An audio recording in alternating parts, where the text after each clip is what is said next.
Hello everyone, welcome in our YouTube channel nursing medicos. तो guys, इस video में हम लोग बात करने वाले हैं लिमिट टेस्ट फॉर लेड। ठीक है, तो देखो ये जो लिमिट टेस्ट फॉर लेड है वो हम लोग परफॉर्म क्यों करते हैं कि अगर हम लोग को किसी भी सैंपल में अगर हमको पता करना है कि लेड की इम्प्योरिटी प्रेजेंट है कि नहीं, उसको पता करने के लिए या तो कंट्रोल करने के लिए उसके इम्प्योरिटी के अमाउंट को हम लोग ये लिमिट टेस्ट परफॉर्म करते हैं। ठीक है, अब देखो ये जो आपका लेड है वो क्या होता है कि एक अनडिजायरेबल आपकी इम्प्योरिटी होती है। ठीक है, काफ़ी अनडिजायरेबल होता है ये, और ये ऐड हो सकता है हमारे सैंपल में कई तरीक़ों से। तो उसका जो सोर्सेस है, यानी कि किस किस तरीक़ों से हमारा जो लेड है, लेड को हम लोग पीबी से रिप्रेजेंट करते हैं, जिसे हम लोग लैटिन टर्म में प्लम्बम बोलते हैं। ठीक है, पीबी। तो जो किस किस सोर्स से हमारे सैंपल में आ सकता है लेड, क्योंकि अनडिजायरेबल कोई यार मुझके तो ऐड करेगा नहीं सैंपल में, तब कहाँ से आ रहा है भाई, ये भी तो सवाल आता है। तो देखो उसका आने का जो सोर्स है वो पहला सोर्स ये होता है कि आप जो रिएजेंट यूज कर रहे हो H2SO4 यानी कि सल्फ्यूरिक एसिड। तो यहाँ से सल्फ्यूरिक एसिड अगर आप किसी भी केमिकल रिएक्शन में यूज़ कर रहे हो तो हमारे सैंपल में लेड वहाँ पे प्रेजेंट हो सकता है। अब ऐसा क्यों है, H2SO4 में कोई भी लेड का तो यहाँ पीबी तो कोई इसमें एलिमेंट है नहीं, तब कैसे आ सकता है। तो देखो H2SO4 के प्रिपरेशन की बात करूँ, जब H2SO4 हम लोग बनाते हैं तो हम लोग लेड चैम्बर में बनाते हैं। कहाँ पे, लेड चैम्बर पे। ठीक है, तो लेड चैम्बर में जब बनाओगे आप तो वहाँ पे लेड की इम्प्योरिटी थोड़ी बहुत आपकी H2SO4 में भी आ जाती है। तो पहला सोर्स तो ये हो गया। दूसरा सोर्स की बात करूँ तो जो हम लोग रिएजेंट बॉटल जो देखते हैं, देखो ऐसा होता है कुछ हमारा। तो रिएजेंट बॉटल देखो ऐसा लिखा रहता है उसमें, मान लो ये NaOH हो गया। ठीक है, इसमें रखा हुआ है। तो रिएजेंट बॉटल का जो इनर लाइनिंग होता है, ये जो इनर लाइनिंग है इस ग्लास की, रिएजेंट बॉटल हमारा ग्लास का बना होता है। ठीक है, बोरोसिलिकेट ग्लास का। तो ये जो ग्लास हो गया हमारा, तो ये ग्लास की इनर लाइनिंग जो है वो लेड की होती है। किसकी, पीबी, लेड की। तो कभी कभी क्या होता है, जब हम लोग इसमें कोई भी रेजेंट रखा रहता है ज़्यादा लंबे समय तक, तो हमारा जो लेड है वो एक्सट्रैक्ट हो जाता है। यहाँ से लीचिंग इफेक्ट बोलते हैं हम लोग उसको। तो देखो यहाँ से लेड एक्सट्रैक्ट होकर हमारे जो सैंपल रखा है या कोई भी सोल्यूशन रखा है उसमें आ सकता है। ठीक है, तो यहाँ से भी लेड ऐड हो सकता है। और कोई भी आप ऐसा मान लो कोई आप केमिकल लिए हो जिसमें कि लेड की इम्प्योरिटी अगर पहले से प्रेजेंट है उसमें, तो वहाँ से भी ऐड हो सकता है। ठीक है, तो ये तो हो गया कि सोर्सेज कहाँ कहाँ से लेड हमारा जो कि अनडिजायरेबल सब्सटेंस होता है कहाँ से आ सकता है हमारे सैंपल में। ठीक है, तो हम लोग उसके लिए परफॉर्म करते हैं लेड का लिमिट टेस्ट। ठीक है, तो लिमिट टेस्ट फॉर लेड जो कि हम रेफरेंस लिए हैं according to Indian pharmacopoeia IP 1996 edition. ठीक है, अब इसके थ्रू जितने भी डेटास वगैरह लिए गए हैं, जितना कि जैसे कि कितने ml हम लोग रिएजेंट वगैरह ले रहे हैं। ठीक है, तो देखो यहाँ पे अगर स्क्रीन पे देखो, आप लोग स्क्रीन पे ही देख रहे हो उतनी देर से। ठीक है, तो यहाँ पे लिखा है कि दिस टेस्ट, थोड़ा सा जूम कर लेता हूँ, 1 मिनट।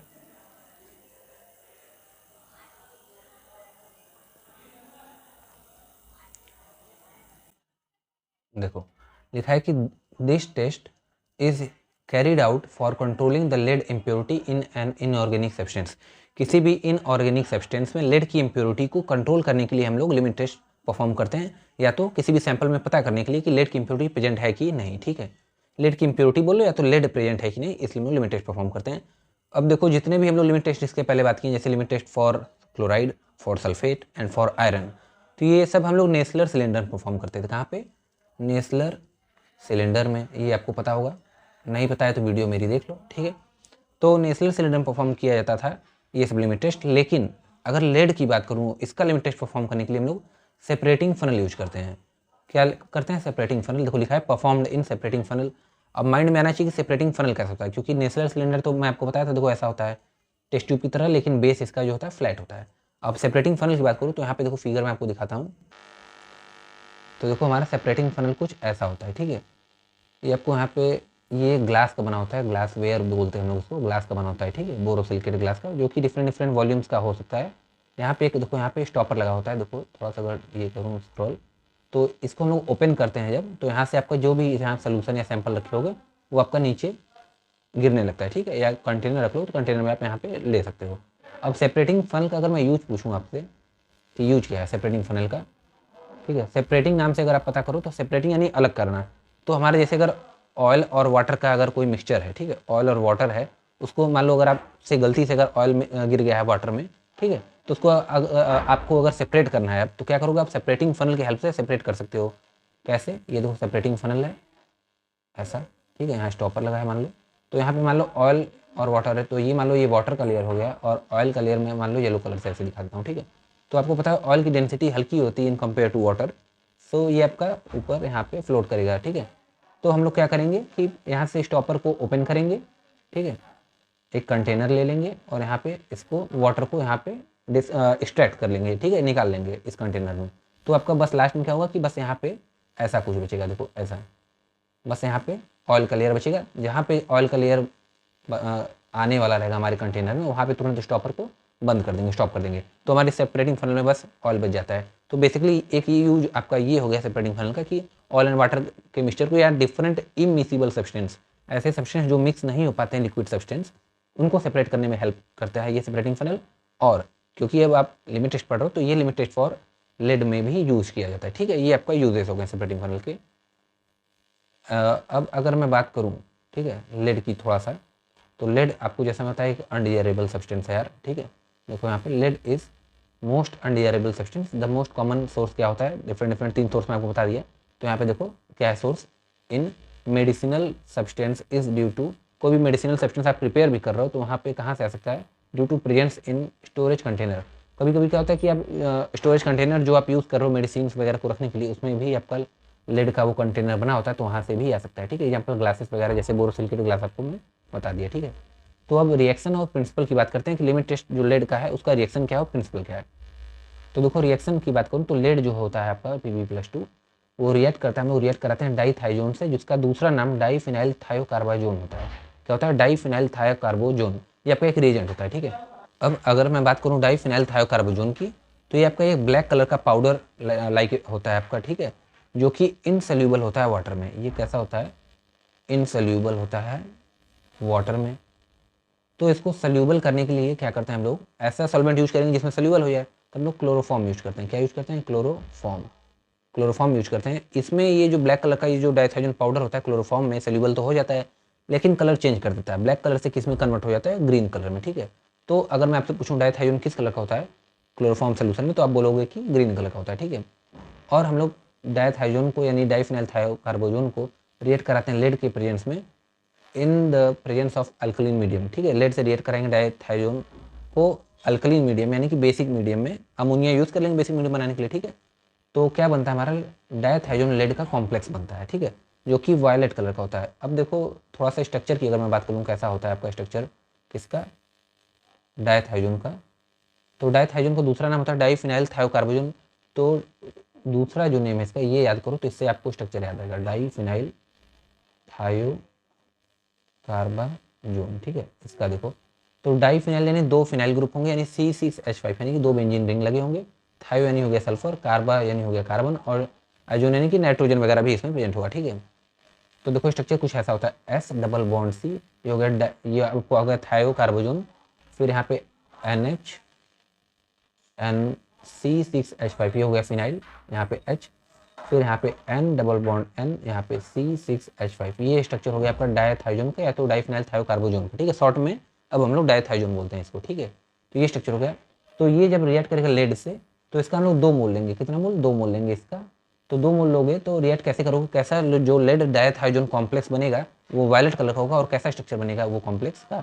तो देखो ऐसा करेंगे हम लोग कि S डबल बॉन्ड C लिखेंगे, यहाँ पे NH एन C6H5 लिख लेंगे, फिर N डबल बॉन्ड N, यहाँ पे फिर बीच में लेड लिखना Pb, क्योंकि 2 मोल है तो 1 मोल ये हो गया और दूसरा मोल फिर आप लेंगे यहाँ पे, फिर ऐसे ये वाला यहाँ पे देखो नीचे था तो इसको रिवर्स करके ऊपर रख दो यहाँ पे, ठीक है, ऐसा क्रॉस टाइप। तो N डबल बॉन्ड N रख देना, यहाँ से C6H5 अटैच था, यहाँ पे देखो C6H5 था, ठीक है। फिर यहाँ पे आपका ये C डबल बॉन्ड S हो जाएगा, फिर यहाँ पे N C6H5 ऐसा। अब क्या करना, देखो ये C6H5N ये वाला सिंगल बॉन्ड वाला यहाँ था, तो यहाँ पे इसके अपोजिट यानी कि ऐसा एक है, दूसरा वाला मोल ऐसा रख के अब अटैच कर देना, बीच में लेड लिख देना। और आप यहाँ पे जो डबल बॉन्ड है बेसिकली वो ऐसे रिप्रेजेंट करोगे, देखो जहाँ N डबल बॉन्ड N है वहाँ से बेसिकली जो कोऑर्डिनेट बॉन्ड जब दिखाएंगे तो हम लोग ऐसा दिखाएंगे, ठीक है, ऐसा ऐसा कोऑर्डिनेट बॉन्ड, और बाकी यहाँ पे कोवैलेंट बॉन्ड दिखा देंगे नाइट्रोजन से।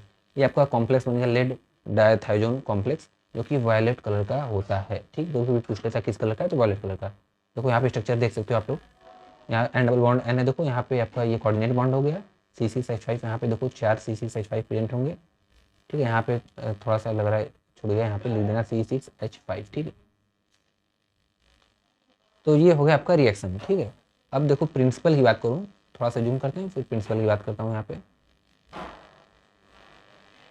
तो प्रिंसिपल देखो यहाँ पे लिखा है कि limit test of lead is based on the chemical reaction between, किसके बीच में हो रहा है, लेड के एंड डाइफिनाइल थायोकार्बोजोन के इन एल्कलीन मीडियम, बेसिक मीडियम हो रहा है, जो कि फॉर्म करेगा डायथाइजोन कॉम्प्लेक्स, जो कि लेड का होगा कॉम्प्लेक्स, ठीक है। लेड डायथाइजोन कॉम्प्लेक्स बनेगा जो कि रेड इन कलर।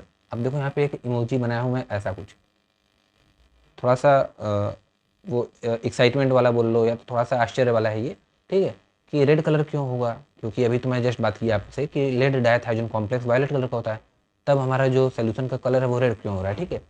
तो अगर आपको बात याद होगी तो मैं बताया था कि डायथाइजोन का कलर जो होता है वो क्लोरोफॉर्म में हम लोग सेल्यूलर बनाते हैं उसको ऐड करके उसमें, तो ग्रीन कलर का होता है, किस कलर का, ग्रीन कलर का। और जो लेड डायथाइजोन कॉम्प्लेक्स बना है वो वायलेट कलर का हो गया, ठीक है। तो अब क्योंकि हमारे सोल्यूशन में दोनों कलर प्रेजेंट हैं तो ये दोनों मिक्स होकर आपको रेड कलर का अपीयरेंस देते हैं, आपको रेड कलर की तरह दिखाई देता है, ठीक है। इसलिए हम लोग बोलते हैं कि रेड कलर का सोल्यूशन बनता है। तो यहाँ से दो इंपॉर्टेंट क्वेश्चन बनते हैं, ठीक है, कि पहला अगर आपसे पूछा जाए कि लेड डायथाइजोन कॉम्प्लेक्स का क्या कलर होता है तो आप बताएंगे कि वायलेट कलर का होता है। और अगर आपसे पूछा जाए कि अगर हम लोग limit test for lead perform करते हैं तो जो सोल्यूशन होता है उसका क्या कलर आता है, तो हम लोग बोलते हैं क्या कलर आएगा उसका, रेड कलर, ठीक है। ये दोनों इंपॉर्टेंट क्वेश्चन है। वही चीज़ देखो यहाँ पे मैं लिख भी दिया हूँ आपके लिए नोट्स के लिए, ठीक है।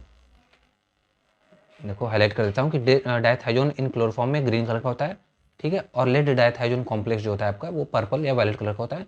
और रिजल्टिंग सोल्यूशन जो होता है इन दोनों के रिएक्शन के कारण, इन दोनों के मतलब मिक्स होने के कारण कलर को आपका रेड कलर का अपीयरेंस देता है, ठीक है।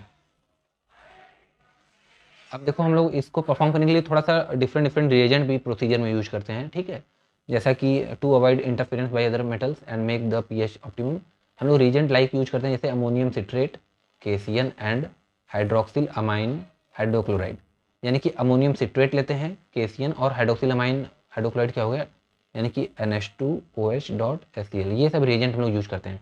अब इनका क्यों हम लोग यूज़ करते हैं वो बात कर लूँ अगर मैं तो जो पोटेशियम साइनाइड होता है, केसीएन जो होता है आपका, ये क्यों यूज करते हैं हम लोग, इसका काम होता है कि क्योंकि देखो आप सैंपल लिए हो तो उसमें कॉमन सी बात है, बस लेड का तो जरूरी नहीं है कि इम्प्योरिटी हो, उसमें आयरन का इम्प्योरिटी हो सकता है, सल्फेट का हो सकता है, क्लोराइड का हो सकता है, उस सैंपल में किसी भी चीज़ की इम्प्योरिटी हो सकती है, ठीक है।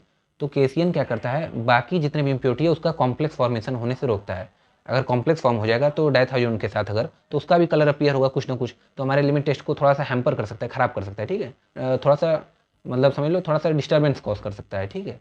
इसीलिए केसीएन क्या करता है, उसको प्रिवेंट करता है, रोकता है। और जबकि अमोनियम सिट्रेट और हाइड्रोक्सिल अमाइन हाइड्रोक्लोराइड जो है आपका, ये क्या करता है, ये आपका बफर की तरह एक्ट करता है, ठीक है, ऑप्टिमम पीएच को मेंटेन करके रखता है। बफर का क्या काम होता है, ये रजिस्ट करता है स्मॉल चेंज इन पीएच, अगर पीएच में थोड़ा बहुत स्मॉल चेंज हो रहा है तो उसको रजिस्ट करता है, रोक के रखता है, ठीक है, चेंज नहीं होने देता पीएच में। अब क्यों पीएच को रोकना है, क्योंकि हम लोग बताया मैं आपको अल्कलीन सोल्यूशन बनाते हैं यानी बेसिक मीडियम बनाते हैं, तो उस बेसिक मीडियम को बनाए रखने के लिए हम लोग अमोनियम सिट्रेट और हाइड्रोक्सिलअमीन हाइड्रोक्लोराइड यूज़ करते हैं, ठीक है। और फिनॉल रेड का भी हम लोग यूज़ करते हैं। फिनॉल रेड क्यों यूज़ करते हैं, ये आप फिनॉल रेड आपका इंडिकेटर होता है जैसा आपको पता है, ये करता है डेवलप कलर, हमारे एंड प्रोसेस में ये डेवलप कलर हेल्प करता है, कलर को डेवलप करने के लिए, बनाने के लिए। जैसा कि पता है सोल्यूशन इन कलर में रेड कलर होता है तो इसको रेड कलर बनाने में फिनॉल रेड थोड़ा सा हेल्प करता है, ठीक है। कुछ ड्रॉप यूज़ करते हैं हम लोग। ये देखो स्ट्रक्चर हो गया आपका, मतलब फिगर हो गया, बेसिकली डायग्राम हो गया आपका सेपरेटिंग फनल का, जो कि 250 ml का है, ठीक है। बाकी आपको मेन डायग्राम तो मैं दिखाई दिया। तो ये तो हो गया प्रिंसिपल रिएक्शन और लेड लेड होता क्या है, क्या सब रिएजेंट क्यों यूज करते हैं, ठीक है। अब बात करें प्रोसीजर की, तो प्रोसीजर जो होता है आपका कि लेड का जो लिमिट टेस्ट हम लोग परफॉर्म कैसे करेंगे, उसके लिए जो मेन तरीका है, जो प्रोसेस है वो क्या है। तो देखो ये थोड़ा सा थ्योरेटिकल प्रोसेस है, मतलब कि कैसे कैसे है, बस मैं आपको अभी अमाउंट बता देता हूँ। लेकिन अभी जस्ट मैं आगे यहाँ पे देखो ये बात करूँगा आपको पूरा, कि अगर आप प्रैक्टिकल करने जा रहे हैं लैब में अपने, मेन तो आप लैब में प्रैक्टिकल करोगे, तो लैब में कैसे परफॉर्म करोगे इसका जो लिमिट टेस्ट है, उसके लिए देखो मैं आपको सेपरेटिंग फनल में कैसे क्या लेना है, कैसे क्या डिस्कार्ड करना है, एक्सट्रैक्ट करना है, सब आपको A to Z पूरा बताया हूँ अच्छे से, ठीक है। तो पहले अभी आप थोड़ा सा थ्योरेटिकल देख लो कि कैसे करना है, फिर आपको मैं बात करता हूँ वहाँ पे कि आपको कैसे परफॉर्म करना है लैब में, ठीक है। तो देखो सबसे पहले आपको जैसा पता है कि 2 आपको सेपरेटिंग फनल लेना है, और उससे ज़्यादा भी लेना पड़ सकता है, अभी बता रहा हूँ, लेकिन मेन 2 लेना है सेपरेटिंग फनल। एक को टेस्ट लिखना है, एक पे स्टैंडर्ड, जैसा बाकी लिमिट टेस्ट में करते थे। यहाँ पे ऐसे एक पे टेस्ट लिख देना सेपरेटिंग फनल पे, दूसरा सेपरेटिंग फनल लेना यहाँ पे स्टैंडर्ड, ठीक है। तो अब स्टैंडर्ड को पहले कैसे बनाना है, तो स्टैंडर्ड बनाने के लिए क्या करेंगे हम लोग, लेड सोल्यूशन लेंगे जिसका कंसंट्रेशन जो होगा वो 1 ppm होगा, यानी 1 पार्ट पर मिलियन लेड का कंसंट्रेशन लेंगे, तो उसे हम लोग स्टैंडर्ड सोल्यूशन बोलते हैं। ये हमारा इंडियन फार्माकोपिया बताता है, ठीक है। तो अगर मैं अब बात करूँ कि 1 ppm लेड का क्या मतलब है यहाँ पे, तो देखो 1 ppm होता है 1 पार्ट पर मिलियन, ये आपका इंडियन फार्माकोपिया बताता है कि अगर कोई भी आप ड्रग मैन्युफैक्चर कर रहे हो, कोई भी दवा कर रहे हो, कोई भी सोल्यूशन बना रहे हो बेसिकली, तो उसका जो मैक्सिमम जो टॉलरेबल अमाउंट है वो 1 ppm होना चाहिए लेड का। यानी कि लेड की इम्प्योरिटी 1 ppm से ज़्यादा प्रेजेंट नहीं होनी चाहिए, ठीक है। अगर इससे ज़्यादा प्रेजेंट होगी तो हमारा लिमिट टेस्ट जो होता है वो फेल कर जाता है, हमारा उस ड्रग को हमें डिस्कार्ड करना होता है, ठीक है। या वो सोल्यूशन अगर आप बना रहे हो तो उसको हम लोग को डिस्कार्ड करना होता है, ठीक है। तो देखो क्या करना है आपको, स्टैंडर्ड लेस सोल्यूशन लेना है 1 ppm का, उसको फिर आपको मतलब सेपरेटिंग फनल में ले लोगे, ठीक है। फिर 6 ml of ammonium citrate add करोगे, 6 ml। अगर प्रेजेंट है डायरेक्टली अमोनियम सिट्रेट तो 6 ml ले लेना।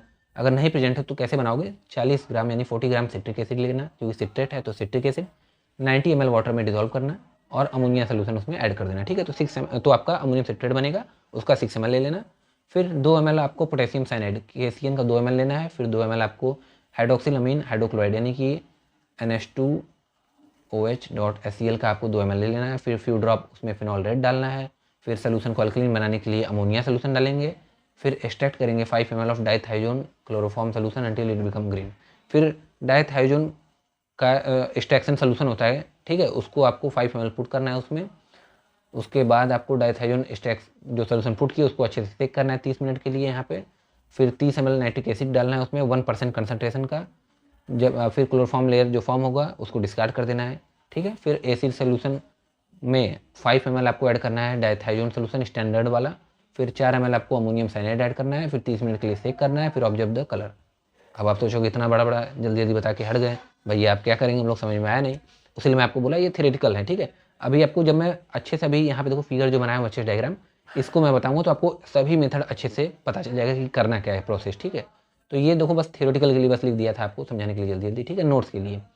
तो ये तो मान लो ऐसे स्टैंडर्ड बना ली। अब सैंपल क्या करना है, बाकी प्रीवियस वीडियोस में आपको लिमिट टेस्ट में बता चुका हूँ। यहाँ से पहला के बाद से सेकंड स्टेप सभी सिमिलर होता है, ठीक है, क्योंकि आपको कंपेयर करना होता है स्टैंडर्ड को सैंपल को स्टैंडर्ड से, ठीक है। तो सभी प्रोसेस सेम होता है, बस स्टैंडर्ड में स्टैंडर्ड सोल्यूशन लेते हैं और सैंपल में जिसका परफॉर्म करना रहता है लिमिट टेस्ट वो सैंपल सोल्यूशन ले लेते हैं, ठीक है। तो सैंपल सोल्यूशन लेने के लिए हम लोग क्या करेंगे, मोनोग्राफ में से जैसा प्रिस्क्राइब्ड होगा जितनी क्वांटिटी उसको ले लेंगे। मोनोग्राफ क्या होता है, आपका इंडियन फार्माकोपिया में मोनोग्राफ होता है, ढेर सारे मोनोग्राफ होते हैं।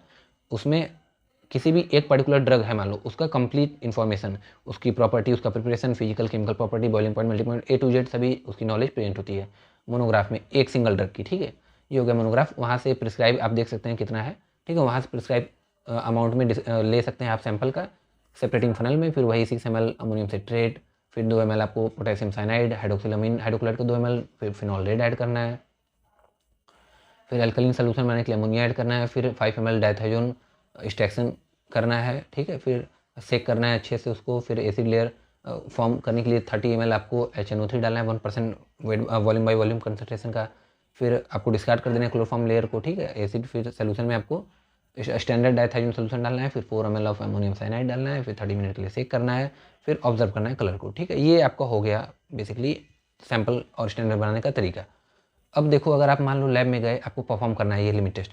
देखो एक बात थोड़ा सा मैं आपको और बता दूं यहाँ पे कि लिमिट टेस्ट फॉर लेड जो है वो उतना इंपॉर्टेंट नहीं है, ठीक है, उतना परफॉर्म कराया भी नहीं जाता है लैब वगैरह में, ठीक है, क्योंकि थोड़ा सा लेंदी प्रोसेस होता है और थोड़ा सा कॉम्प्लेक्स प्रोसेस भी है। डबल एक्सट्रैक्शन मेथड लगता है इसमें, ठीक है। फिर सेपरेटिंग फनल वगैरह का यूज है, उसलिए कराते नहीं जनरली लैब में, और क्वेश्चन एग्जाम वगैरह में भी नहीं आता है। ज़्यादातर इंपॉर्टेंट आर्सेनिक का लिमिट टेस्ट होता है और आयरन का हो सकता है थोड़ा सा, और क्लोराइड और सल्फेट का इंपॉर्टेंट होता है, ठीक है। मोस्ट इंपॉर्टेंट आर्सेनिक का होता है, इसलिए ज़्यादातर लोग कराते नहीं लैब में। फिर भी मैं आपको बता देता हूँ क्योंकि आपका जो कॉन्सेप्ट है वो क्लियर होना चाहिए, ठीक है। तो देखो अब मान लो आप आ गए लैब में अपने, तो आप कैसे करोगे, तो देखो आपका इंडियन फार्माकोपिया जो है वो 2 कंसनट्रेशन का डाइथाइजोन का सोल्यूशन प्रिपेयर करने आपको बताता है, ठीक है। पहले को डिफरेंट 2 कंसनट्रेशन का होता है, एक होता है डाइथाइजोन एक्सट्रैक्शन सोल्यूशन, दूसरे को बोलते हैं डाइथाइजोन स्टैंडर्ड सोल्यूशन। तो कैसे बनाना है उसके लिए आप इंडियन फार्माकोपिया खोल लेना, उसमें जाके देख लेना कि कैसे कैसे कंसंट्रेशन अलग अलग है, कैसे उसको प्रिपेयर करना है, ठीक है। तो अभी सिंपल यहाँ पे बस ये समझ लो कि एक कंसंट्रेशन होगा इसको हम लोग डाइथाइजोन एक्सट्रैक्शन सोल्यूशन बोलेंगे, दूसरे को डाइथाइजोन स्टैंडर्ड सोल्यूशन बोलेंगे, ठीक है।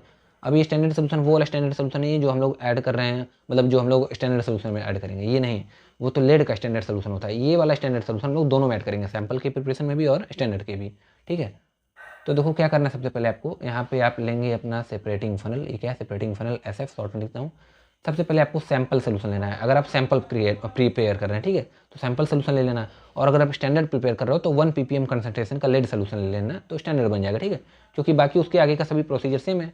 तो सैंपल सोल्यूशन ले लिया मैं, ठीक है। फिर 6 ml ऑफ अमोनियम सिट्रेट ले लिया, फिर 2 ml ऑफ KCN उसमें पुट किया, फिर 2 ml NH2OH.HCl डाला यानी हाइड्रोक्सिलमीन हाइड्रोक्लोराइड, फिर कुछ ड्रॉप फिनॉल रेड डाला, फिर आपका अमोनिया डाल दिया सोल्यूशन को बेसिक बनाने के लिए। अब क्या हुआ, जब इसको आप पुट करोगे तो आपका इतना पूरा मिक्सिबल हो जाएगा यानी मिक्स हो जाएगा एक दूसरे में। अब क्या करना, ये जो हम लोग कंसनट्रेशन यहाँ पे मैं बताया बना के रखे हैं डाइथायोन एक्सट्रैक्शन सोल्यूशन, इसका आपको यहाँ पे 5 ml यहाँ पे पुट करना है। कितना, 5 ml इसमें पुट करोगे तो आपका डाइथायोन जो एक्सट्रैक्शन सोल्यूशन है ये थोड़ा हैवियर होता है, डेंसिटी इसकी ज़्यादा होती है। तो क्या करेगा ये आपको ये नीचे आ जाएगा, ये वाला सोल्यूशन ऊपर हो जाएगा, ये वाला नीचे आ जाएगा। ठीक है, तो यहाँ पे ऐसा ये आपका डाइथायोन मान लो एक्सट्रैक्शन सोल्यूशन है, ये नीचे आ जाएगा। क्योंकि हमारा यहाँ सैंपल सोल्यूशन में मान लो अगर लेड प्रेजेंट है, ठीक है, परफॉर्म कर रहे हो, अगर लेड प्रेजेंट है तो क्या होगा यहाँ पे, अगर लेड PB प्रेजेंट है तो ये PB इस डाइथायोन से, यहाँ से जो डाइथायोन यहाँ पे पुट किया हम लोग यहाँ से ला के इससे रिएक्ट करेगा। 5 ml डाइथायोन डालें एक्सट्रैक्शन, ठीक है, तो रिएक्ट करेगा यहाँ पे PB डाइथायोन के साथ और लेड डाइथायोन कॉम्प्लेक्स फॉर्म करेगा। ठीक है, जो कि आपका रेड कलर का सोल्यूशन अपीयर होगा, क्योंकि डाइथायोन आपका ग्रीन कलर का है और ये वायलेट कलर का है, तो मिलके रेड कलर का अपीयरेंस देंगे। ठीक है, तो ये रेड कलर का आपको अपीयरेंस दिखेगा यहाँ पे अब, क्योंकि हैवी डेंसिटी है तो नीचे आ जाएगा और बाकी जो रिमेनिंग सोल्यूशन होगा वो सब आपका ऊपर यहाँ पे आ जाएगा। ठीक है, ये आपका ऊपर आ जाएगा। ठीक है, रिमेनिंग। तो अब क्या हुआ, आपको यहाँ से स्टॉपर को ओपन करना है और हमारे एक कंटेनर में इसको एक्सट्रैक्ट कर लेना है, ये जो आपका रेड कलर का जितना भी आपका अपीयरेंस जो वाला सोल्यूशन था। ठीक है, अब क्या करना है फर्दर, जो ये जो कंटेनर में आप एक्सट्रैक्ट किए थे यहाँ पे रेड कलर वाला, ये मान लो रेड कलर से मैं यहाँ पे दिखा देता हूँ आपको, ये रेड कलर। ठीक है, अब रेड कलर आप सेपरेटिंग फनल में फिर से डालोगे, यहाँ पे देखो वही रेड कलर आ गया और यहाँ पे फिर 30 ml आपको 1% वेट बाई वॉल्यूम का नाइट्रिक एसिड डालना है, HNO3। क्या करना है, 30 ml आपको HNO3 लेना है, पुट कर देना है, जो कि 1% वेट बाई वॉल्यूम, जो कि 1% वॉल्यूम बाई वॉल्यूम का कंसंट्रेशन का होता है। ठीक है,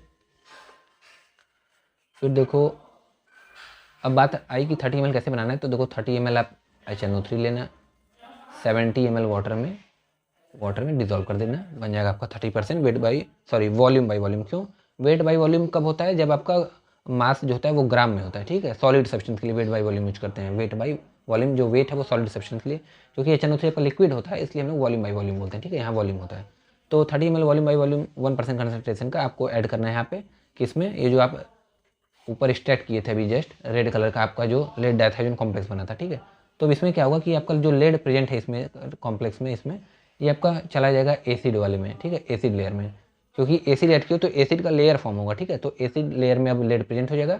अब क्या करेंगे, इसको डिस्कार्ड कर देंगे, यानी कि एक अलग कंटेनर खोल के यहाँ से स्टॉपर ओपन कर दोगे, यहाँ से डिस्कार्ड कर दोगे और ये जो एसिड लेयर को बस छोड़ दोगे सेपरेटिंग फनल में। तो ये एसिड लेयर देखो यहाँ पे, अब मान लो ये एसिड लेयर इतना। ठीक है, अब क्या करेंगे, इस एसिड लेयर में फर्दर देखो सेपरेटिंग फनल में अब एसिड लेयर रह गया बस, तो एसिड लेयर यहाँ जो है इसमें क्या करेंगे, 5 ml ऑफ स्टैंडर्ड डाइथायोन सोल्यूशन। अब यहाँ पे देखो ये जो स्टैंडर्ड डाइथायोन ये सोल्यूशन जो था ये वाला, इसको अब इसका 5 ml लोगे और पुट करोगे यहाँ पे, और 4 ml ऑफ अमोनियम साइनाइड इसमें पुट कर दोगे। ठीक है, अमोनियम साइनाइड 4 ml का यहाँ पे पुट करोगे तो क्या होगा, आपको एक कलर अपीयर होगा, उस कलर को ऑब्जर्व करना, जो कि बेसिकली रेड कलर का होगा, लाइट रेड या रेड कलर का होगा। ठीक है, क्योंकि अब देखो एसिड लेयर में PB जो लेड है वो प्रेजेंट था, तो वो आपको मूव कर जाएगा किसमें, स्टैंडर्ड डाइथायोन सोल्यूशन में, तो ओवरऑल जो आपका कलर होगा वो आपका रेड अपीयर होगा। ठीक है, रिएक्ट करेगा उससे। तो थोड़ा सा मैं यहाँ पे इरेज कर देता हूँ। ठीक है, तो ये हो गया आपका प्रोसेस कि करना कैसे। ये सैंपल हो गया, क्योंकि हम लोग स्टार्टिंग में सैंपल लिए थे। यहाँ पे देखो ये जो था यहाँ पे देखो अगर बात करूँ, ये देखो यहाँ पे सैंपल पहला सोल्यूशन दिया था, मतलब सैंपल सोल्यूशन के बाद सब प्रोसेस किए हम लोग। अगर स्टैंडर्ड बनाना होगा तो आप यहाँ पे स्टैंडर्ड सोल्यूशन यानी 1 ppm कंसंट्रेशन का लेड सोल्यूशन लेना, बाकी सेम प्रोसेस रखना है ये सब। ठीक है, तो आपका ये स्टैंडर्ड सोल्यूशन बन जाएगा। देखो वही लिखा हूँ, similarly for standard solution in place of sample solution put lead standard solution 1 ppm concentration का। ठीक है, तो फिर सैंपल स्टैंडर्ड दोनों बन जाएगा, उसको कंपेयर कर लेना, ऑब्जर्व कर लेना। तो ऑब्जर्व करने पे यानी कि जो ऑब्जर्वेशन आएगा उसको बात करने से पहले अगर मैं शॉर्ट में अगर आपको फिर से एक बार बता दूं, क्योंकि मुझे पता है यार थोड़ा सा डाउट हो रहा होगा आपको। ठीक है, क्योंकि इतना ज़्यादा रिएजेंट वगैरह इसमें पुट करना है। तो देखो ये आपका हो गया, उसलिए पूरा आपको देखो, आपको जो डाउट है सब क्लियर हो जाएगा अभी। देखो ये आपका हो गया क्या, सेपरेटिंग फनल। ठीक है, मान लो स्टैंडर्ड बना रहे हो या सैंपल बना रहे हो, मान लो अभी सैंपल बना रहे हो तो यहाँ पे सैंपल ले लेना। अगर स्टैंडर्ड बना रहे होगे तो स्टैंडर्ड बनाने के लिए लेड का सैंपल, कौन सा सैंपल, वो सैंपल लोगे जिसमें आपको चेक करना है कि लेड प्रेजेंट है कि नहीं, लेड की इम्प्योरिटी प्रेजेंट है कि नहीं वो। ठीक है, और स्टैंडर्ड बनाना तो 1 ppm कंसनट्रेशन का लेड सोल्यूशन ले लेना, वो स्टैंडर्ड हो जाएगा, ठीक है। फिर दूसरा क्या मतलब अगला स्टेप क्या है कि आपको 6 ml अमोनियम सिट्रेट डालना है। क्या देखो अमोनियम सिट्रेट का 6 ml डाल देना। फिर यहाँ पे 2 ml डालना क्या KCN पोटेशियम साइनाइड। फिर यहाँ पे 2 ml डालना क्या NH2OH.HCl यानी कि हाइड्रोक्सिल अमीन हाइड्रोक्सिल ग्रुप हो गया, फिर अमीन डॉट हाइड्रोजन क्लोराइड, ठीक है। फिर आप यहाँ पे कुछ ड्रॉप फिनॉल रेड डाल देना, फिनॉल रेड, ठीक है। उसके बाद आपको यहाँ पे अमोनिया डाल देना बेसिक बनाने के लिए, अल्कलीन बनाने के लिए सोल्यूशन को, ठीक है। फिर इतना मान लो ये सोल्यूशन आप बना लिए। अब यहाँ पे मैं रेड कलर से बनाता हूँ। अब यहाँ पे आप डाइथाइजोन जो एक्सट्रैक्शन होगा, थोड़ा सा इसका मैं बनाता हूँ, यहाँ देखो डाइथाइजोन जो एक्सट्रैक्शन हो गया इसका यहाँ पे 5 ml डाल दीजिए, क्योंकि ये हैवियर होता है तो ये नीचे आ जाएगा, ठीक है। और यहाँ से क्योंकि हमारे सैंपल में अगर मान लो या स्टैंडर्ड में लेड अमाउंट, क्योंकि लेड की इम्प्योरिटी देखो प्रेजेंट है या लेड प्रेजेंट है उसमें, ठीक है। तो इसलिए लेड जो इसमें प्रेजेंट है लेड PB, ये इससे रिएक्ट करेगा डाइथाइजोन से, PB और डाइथाइजोन रिएक्ट करेगा, शॉर्ट में D लिखता हूँ, और फॉर्म करेगा लेड डाइथाइजोन का कॉम्प्लेक्स, ठीक है, जो कि वायलेट कलर का होगा। तो क्योंकि वायलेट कलर का तो लेड डाइथाइजोन कॉम्प्लेक्स है यार, वो डाइथाइजोन ग्रीन कलर का, तो अपीयर आपको रेड कलर का होगा, ठीक है। तो उसको स्टार्ट कर लोगे पहले। स्टार्ट करने के बाद आपको फिर उसमें सेपरेटिंग फनल अगले मान लो स्टार्ट कर लिया आप, रेड कलर का जो आपका आया अपीयरेंस, उसमें आपको फिर 30 ml आप क्या करेंगे HNO3 पुट करेंगे या मिला देंगे, जो कि 1% वॉल्यूम बाई वॉल्यूम का कंसनट्रेशन होगा। अब एसिड लेयर फॉर्म होगा। अब यहाँ PB जो होगा वो निकल के एसिड लेयर में मिल जाएगा, ठीक है। उसके बाद एसिड लेयर को आप ले लेना दोबारा, बाकी यानी जो बचा है उसको क्लोरोफॉर्म जो उसको डिस्कार्ड कर देना, निकाल देना, फेंक देना। फिर एसिड जो लेयर बचा मान लो इतना, अब इसमें क्या करना है ये, क्योंकि इसमें PB अब प्रेजेंट है लेड, ठीक है, लेड अब इसमें प्रेजेंट है, तो इसमें आप क्या करना 5 ml अब स्टैंडर्ड डाइथाइजोन सोल्यूशन डालना, क्योंकि हम लोग 2 कंसनट्रेशन बताया मैं इंडियन फार्माकोपिया में दिए गए हैं, एक डाइथाइजोन एक्सट्रैक्शन जो हम लोग पहले यूज कर चुके हैं, और दूसरा जो है स्टैंडर्ड डाइथाइजोन, ठीक है, सोल्यूशन, इसको पुट किया अब, प्लस इसमें 4 ml आपको डाला मैं क्या अमोनियम साइनाइड 4 ml डाल दिया, ठीक है। और फिर अच्छे से सेक कर दिया, अच्छे से मिला दिया उसको 30 मिनट के लिए, ठीक है। अब उसके बाद जब ऑब्जर्व करोगे तो ये लाइट रेड या रेड कलर का पेंस होगा, तो स्टैंडर्ड सैंपल ऐसे दोनों अलग अलग बना लिए, ठीक है। तब उसको अच्छे से जब कंपेयर करोगे, ऑब्जर्व करोगे, तो ऑब्जर्वेशन हमें क्या मिलेगा, देखो यहाँ पे, देखो एक मिनट, ये देखो, on observing and comparing the sample with the standard, जब सैंपल को स्टैंडर्ड के साथ कंपेयर करोगे, तब अगर मान लो लाइटर कलर आया, अगर जो हमारे स्टैंडर्ड का जो कलर मान लो रेड है, उससे लाइटर हल्का कलर अगर हमारे सैंपल का आया, तो हमारा जो लिमिट टेस्ट वो पास होगा, ठीक है। Sample is lighter in colour than standard then limit test is pass. और अगर जो सैंपल का जो कलर है अगर डार्कर आया या मोर इंटेंस ज़्यादा गाढ़ा आया, ठीक है, स्टैंडर्ड से, तो हमारा जो लिमिट टेस्ट है वो फेल हो जाएगा, ठीक है। तो ये हो गया आपका लिमिट टेस्ट फॉर लेड, कि हम लोग कैसे लेड के लिमिट टेस्ट को परफॉर्म करेंगे। आपको मैं थोड़ा सा डिटेल में अच्छे से बता दिया ये, ठीक है, क्या क्या रीजन वगैरह क्या यूज करते हैं, क्यों यूज करते हैं, कैसे प्रोसेस है, ठीक है। उतना इंपॉर्टेंट नहीं है यार, फिर से मैं बता देता हूँ, उतना एग्जाम पॉइंट ऑफ व्यू से इंपॉर्टेंट नहीं है, लेकिन नॉलेज पॉइंट ऑफ व्यू से काफ़ी इंपॉर्टेंट है, ठीक है। अगर नॉलेज है तो अच्छा है आपके लिए, ठीक है, क्योंकि मोस्ट कॉमन जो आपका इम्प्योरिटी का सोर्स है लेड का, वो ज़्यादातर हर सोल्यूशन में लगभग प्रेजेंट होता है, क्योंकि ग्लास कंटेनर में ही जो आपका रीजन बॉटल उसमें अगर लेड का बना है वो, तो हमारे सैंपल में आ सकता है वो, ठीक है। तो यार ठीक है, अगर आपको अभी भी अगर कोई डाउट है तो आप कमेंट करके मुझे बता सकते हैं, मैं उसका आपके डाउट को सॉल्व करने की पूरी कोशिश करूँगा, ठीक है। और अगर वीडियो अच्छा लगा हो तो लाइक कर देना, शेयर कर देना, और अगर अभी तक हमारे चैनल को सब्सक्राइब नहीं किए हो तो सब्सक्राइब कर देना, ठीक है। मिलते हैं ऐसे ही अगले नेक्स्ट इंटरेस्टिंग वीडियो में, तब तक के लिए ओके बाय।